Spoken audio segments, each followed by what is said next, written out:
നമസ്കാരം മലയാളി വാർത്തയിലേക്ക് സ്വാഗതം.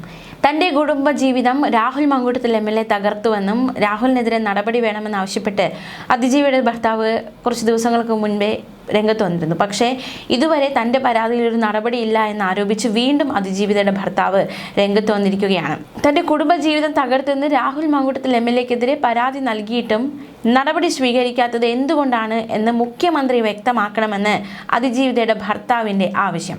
മുഖ്യമന്ത്രിക്കും DGPക്കും ഈ മാസം 2-ന് പരാതി നൽകി. എന്നാൽ ഇതുവരെ നടപടിയില്ല. ഇത് ഖേദകരമാണ്. എന്നെപ്പോലെ വേദനിക്കുന്ന ഒട്ടേറെ പേർക്ക് വേണ്ടിയിട്ടാണ് പരാതി നൽകിയതെന്നും തനിക്ക് നീതി വേണമെന്നും അതിജീവിതയുടെ ഭർത്താവ് പറഞ്ഞു. കൊച്ചിയിൽ നടത്തിയ വാർത്താ സമ്മേളനത്തിലാണ് അതിജീവിതയുടെ ഭർത്താവ് ഇക്കാര്യം വ്യക്തമാക്കിയത്. തന്നെ പിന്തുണയ്ക്കുന്ന രാഹുൽ ഈശ്വരന്റെ നടപടിയെ താൻ സ്വീകരിക്കുന്നുണ്ട്. എന്നാൽ മാങ്കൂട്ടത്തിനെ അദ്ദേഹം പിന്തുണയ്ക്കുന്നത് താൻ കണക്കിലെടുക്കുന്നില്ലെന്നും അതിജീവിതയുടെ ഭർത്താവ് വ്യക്തമാക്കി. താനും ഭാര്യയും തമ്മിലുള്ള പ്രശ്നങ്ങൾ പരിഹരിക്കാൻ വേണ്ടി വന്നയാൾ ആണെന്നാണ് രാഹുൽ മാങ്കൂട്ടത്തിൽ കോടതിയിൽ പറഞ്ഞത് എന്ന് താൻ കേട്ടു. അപ്പോൾ എന്നെയും വിളിച്ച് സംസാരിക്കേണ്ടതിരുന്നില്ലേ രാഹുൽ മാങ്കൂട്ടത്തിൽ? അത്തരത്തിൽ താനും ഭാര്യയും തമ്മിലുള്ള വിഷയം പരിഹരിക്കാനാണ് ഈ തൻ്റെ ഭാര്യയെ സമീപിച്ചതെങ്കിൽ തന്നെയും വിളിച്ച് രാഹുൽ മാങ്കൂട്ടത്തിൽ സംസാരിക്കേണ്ടതായിരുന്നില്ലേ? പക്ഷെ തന്നെ വിളിച്ച് അയാൾ സംസാരിച്ചിട്ടില്ല.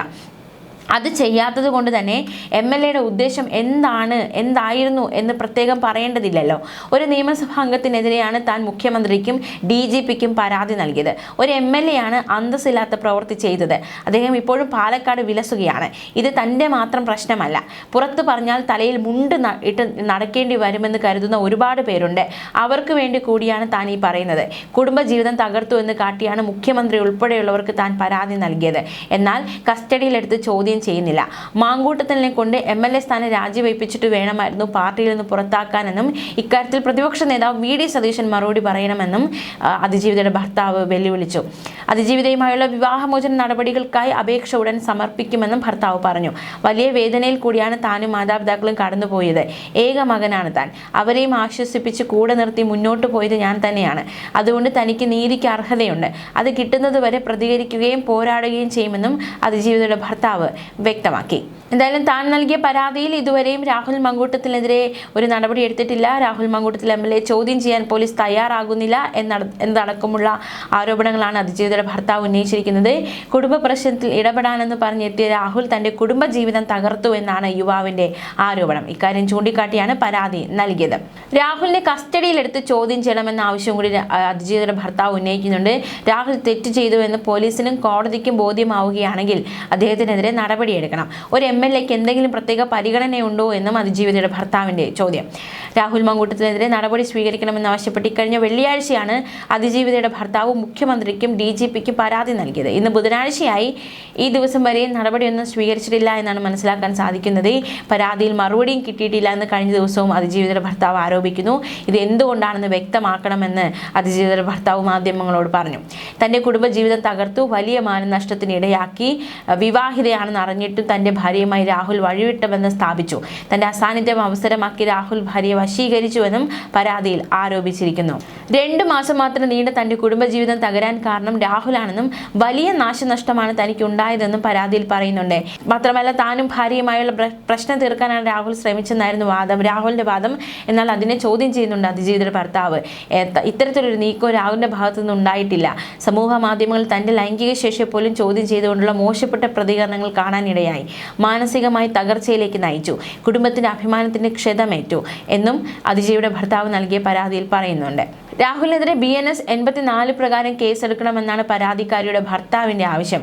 രാഹുൽ വരുന്ന നിയമസഭാ തെരഞ്ഞെടുപ്പിലും പാലക്കാട് നിന്ന് മത്സരിച്ചേക്കുമെന്നുള്ള സൂചനകൾ പുറത്തു വരുന്നതിനിടെയാണ് വീണ്ടും പരാതി എത്തിയിരിക്കുന്നത്. മാതാപിതാക്കൾ ഏക മകനായ താൻ അവർക്കൊപ്പം നാട്ടിലാണ് കഴിഞ്ഞിരുന്നത്. ഭാര്യ ജോലിയുടെ ഭാഗമായി ഒറ്റയ്ക്കായിരുന്നു താമസം. ഇത് അവസരമാക്കി രാഹുൽ ഭാര്യയെ വശീകരിക്കുകയായിരുന്നുവെന്നും പരാതിയിൽ വ്യക്തമാക്കുന്നുണ്ട്. ഭർത്താവുമായുള്ള പ്രശ്ന പരിഹാരത്തിന് ഇടപെടുകയായിരുന്നുവെന്ന് രാഹുലിന്റെ വാദം പൂർണ്ണമായും തള്ളുന്ന തരത്തിലുള്ള പ്രതികരണമായിരുന്നു അതിജീവിതയുടെ ഭർത്താവ് നടത്തിയത്. പരാതിയും കേസുമായി യുവതി മുന്നോട്ട് പോകുമ്പോൾ ഇതിന്റെ യഥാർത്ഥ ഇര താനാണ്. വലിയ സൈബർ ആക്രമണമാണ് തനിക്ക് നേരിടേണ്ടി വന്നത്. തന്നെ വ്യക്തിപരമായി തേജോവധം ചെയ്യുകയാണ്. മാനസികമായി തളർന്ന താൻ കേസുമായി മുന്നോട്ട് പോകും. ആവശ്യമെങ്കിൽ കൂടുതൽ തെളിവുകൾ കൈമാറും. നേരത്തെ യുവതിയുടെ പരാതിയിൽ പ്രത്യേക അന്വേഷണ സംഘം ഭർത്താവിന്റെ മൊഴിയെടുത്തിരുന്നു. അതേസമയം രാഹുൽ മങ്കൂട്ടത്തിൽ MLA പ്രതിയായ ആദ്യ ലൈംഗിക അതിക്രമ കേസിലെ 2ാം പ്രതിയും രാഹുലിന്റെ സുഹൃത്തുമായ കോന്നി അറ്റച്ചാൽ സ്വദേശി ജോബി ജോസഫിന് കോടതി മുൻകൂർ ജാമ്യം അനുവദിച്ചു. ജില്ലാ പ്രിൻസിപ്പൽ സെഷൻസ് കോടതിയാണ് കേസ് പരിഗണിച്ചത്. യുവതി ആവശ്യപ്പെട്ടതനുസരിച്ചാണ് ഗുളിക എത്തിച്ചതെന്നും ഗുളികയെപ്പറ്റി മറ്റൊരു അറിവുമില്ലെന്നുമാണ് ജോബി കോടതിയിൽ വാദിച്ചത്. ഇതേ കേസിൽ 1-ാം പ്രതി രാഹുലിന്റെ ജാമ്യം കോടതി നേരത്തെ തള്ളിയതാണെന്നും ഈ സാഹചര്യത്തിൽ ജാമ്യം അനുവദിക്കരുതെന്ന് പ്രോസിക്യൂഷനും വാദിച്ചു. രാഹുലിന്റെ നിർദ്ദേശപ്രകാരം ഗർഭചിത്രത്തിനുള്ള ഗുളിക കൈമാറിയത് ജോബിയാണെന്നാണ് പരാതിക്കാരിയായ യുവതിയുടെ മൊഴി. അതേസമയം രാഹുൽ ഈശ്വറിനെതിരെ പരാതി നൽകിയിരുന്നു. രാഹുൽ മങ്കൂട്ടത്തിൽ കേസിലെ അതിജീവിത രാഹുൽ ഈശ്വർ സാമൂഹ്യ മാധ്യമത്തിലൂടെ അധിക്ഷേപിച്ചെന്നും ഇത് ജാമ്യ വ്യവസ്ഥയുടെ ലംഘനമാണെന്നുമാണ് പരാതിയിൽ പറയുന്നത്. രാഹുൽ ഈശ്വറിന്റെ ജാമ്യം റദ്ദാക്കാൻ നടപടി സ്വീകരിക്കണമെന്നും പരാതിക്കാരി ആവശ്യപ്പെട്ടു. പ്രത്യേക അന്വേഷണ സംഘം മേധാവി പൂങ്കുഴലിക്ക് നൽകിയ പരാതി സൈബർ പോലീസിന് കൈമാറി. തിരുവനന്തപുരം സിറ്റി സൈബർ പോലീസിനാണ് കൈമാറിയത്. രാഹുൽ ജാമ്യ വ്യവസ്ഥ ലംഘിച്ചോ എന്ന് പരിശോധിക്കുമെന്ന് പോലീസ് അറിയിച്ചു. രാഹുൽ മങ്കൂട്ടത്തിൽ MLA-ക്കെതിരെ പരാതി നൽകിയ യുവതിയെ വീഡിയോയിലൂടെ അധിക്ഷേപിച്ച കേസിൽ രാഹുൽ ഈശ്വർ റിമാൻഡിലായിരുന്നു. 16 ദിവസത്തിനു ശേഷമായിരുന്നു ജാമ്യം കിട്ടിയത്. അതിജീവിതയ്ക്കെതിരെ അപകീർത്തികരമായ പരാമർശങ്ങൾ ഒന്നിനു പിറകെ ഒന്നായി നടത്തിയ രാഹുൽ ഈശ്വറിനെ നവംബർ 30-നായിരുന്നു പോലീസ് കസ്റ്റഡിയിലെടുത്ത് അറസ്റ്റ് ചെയ്തത്. തൊട്ടടുത്ത ദിവസം ജാമ്യാപേക്ഷ തിരുവനന്തപുരം ACJM കോടതി തള്ളിയതോടെ നിരാഹാര സമരം തുടങ്ങി. രാഹുൽ ഈശ്വർ അന്വേഷണവുമായി സഹകരിക്കുന്നില്ലെന്ന പ്രോസിക്യൂഷൻ വാദത്തെ അംഗീകരിച്ചായിരുന്നു കോടതി ജാമ്യം നിഷേധിച്ചത്. സാമൂഹ്യ മാധ്യമത്തിലെ പോസ്റ്റുകളടക്കം പിൻവലിക്കാമെന്ന് വാദത്തിനിടെ രാഹുൽ ഈശ്വർ പറഞ്ഞിരുന്നെങ്കിലും കുറ്റകൃത്യത്തിന്റെ ഗൗരവം ചൂണ്ടിക്കാട്ടി കോടതി ജാമ്യം നിഷേധിക്കുകയായിരുന്നു. 2-ാം തവണയായിരുന്നു ജാമ്യം നിഷേധിച്ചത്. മാത്രമല്ല, അതിനിടയിൽ അതിജീവിതയുടെ ഭർത്താവ് വീണ്ടും രാഹുൽ മങ്കൂട്ടത്തിനെതിരെ രംഗത്ത് വരുന്നു. താൻ ഇരയാണ്, തനിക്ക് നീതി വേണമെന്ന ആവശ്യം ഉന്നയിച്ച് രംഗത്ത് വരുന്നു. തൻ്റെ അസാന്നിധ്യം രാഹുൽ അവസരമാക്കി തൻ്റെ ഭാര്യയെ ലൈംഗിക താല്പര്യത്തോടെ സമീപിച്ചു എന്ന പരാതിയുമായി രംഗത്ത് വരുന്നു. അപ്പോൾ രാഹുൽ ഈശ്വർ ഈ അതിജീവിയുടെ ഭർത്താവിനെ അനുകൂലിച്ച് വീണ്ടും വീഡിയോ ചെയ്യുന്നു, വീണ്ടും ഫേസ്ബുക്ക് പോസ്റ്റ് ഇടുന്നു. ഇതിനെതിരെയാണ് അതിജീവിത രംഗത്ത് വന്നത്.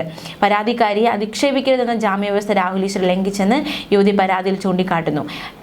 AIGക്ക് കിട്ടിയ പരാതി സൈബർ പോലീസിന് കൈമാറി. രാഹുൽ ജാമ്യ വ്യവസ്ഥ ലംഘിച്ചോ എന്ന് പോലീസ് പരിശോധിക്കും. സൈബർ അധിക്ഷേപം നടത്തിയെന്ന അതിജീവിതയുടെ പരാതിയിൽ കോൺഗ്രസ് നേതാവ് സന്ദീപ് വാര്യരടക്കം 6 പേർക്കെതിരെയാണ് പോലീസ് കേസെടുത്തത്. മഹിളാ കോൺഗ്രസ് പത്തനംതിട്ട ജില്ലാ സെക്രട്ടറി രഞ്ജിത പുളിക്കനാണ് 1-ാം പ്രതി. കോൺഗ്രസ് അനുകൂലിയായ അഭിഭാഷക ദീപ ജോസഫ് 2-ാം പ്രതിയും ദീപ ജോസഫ് എന്നു പേരുള്ള മറ്റൊരു അക്കൗണ്ട് ഉടമ 3-ാം പ്രതിയുമാണ്. സന്ദീപ് വാര്യർ 4-ാം പ്രതിയും രാഹുൽ ഈശ്വർ 5-ാം പ്രതിയുമാണ്. 6-ാം പ്രതി പാലക്കാട് സ്വദേശിയായ വ്ലോഗറാണ്. ഇരയുടെ വ്യക്തിത്വം വെളിപ്പെടുത്തൽ, സ്ത്രീത്വത്തെ അപമാനിക്കൽ, ഭീഷണിപ്പെടുത്തൽ എന്നീ വകുപ്പുകൾ ചേർത്താണ് പോലീസ് കേസ് രജിസ്റ്റർ ചെയ്തിരിക്കുന്നത്. എന്തായാലും ഈ കേസിൽ രാഹുൽ ഈശ്വറിനെതിരെ പരാതിയുമായി അതിജീവിത രംഗത്ത് വന്ന സാഹചര്യത്തിൽ എന്തെങ്കിലും നടപടികൾ ഉണ്ടാകുമോ എന്നതടക്കമുള്ള ചോദ്യങ്ങളൊക്കെ ഏറെ ശ്രദ്ധേയമാണ്. വരും ദിവസങ്ങൾ ആ ഒരു കാര്യത്തിൽ ഒരു വ്യക്തത വരികയുണ്ടാകും. എന്തായാലും തനിക്ക് നീതി വേണം, താൻ പരാതി നൽകിയിട്ട് ഇതുവരെ നടപടിയൊന്നും സ്വീകരിച്ചിട്ടില്ല, മുഖ്യമന്ത്രി മറുപടി പറയണമെന്ന ആവശ്യവുമായി വീണ്ടും അതിജീവിതയുടെ ഭർത്താവ് രംഗത്ത് വന്നിരിക്കുകയാണ്. ന്യൂസ് ഡെസ്ക് മലയാളി വാർത്ത.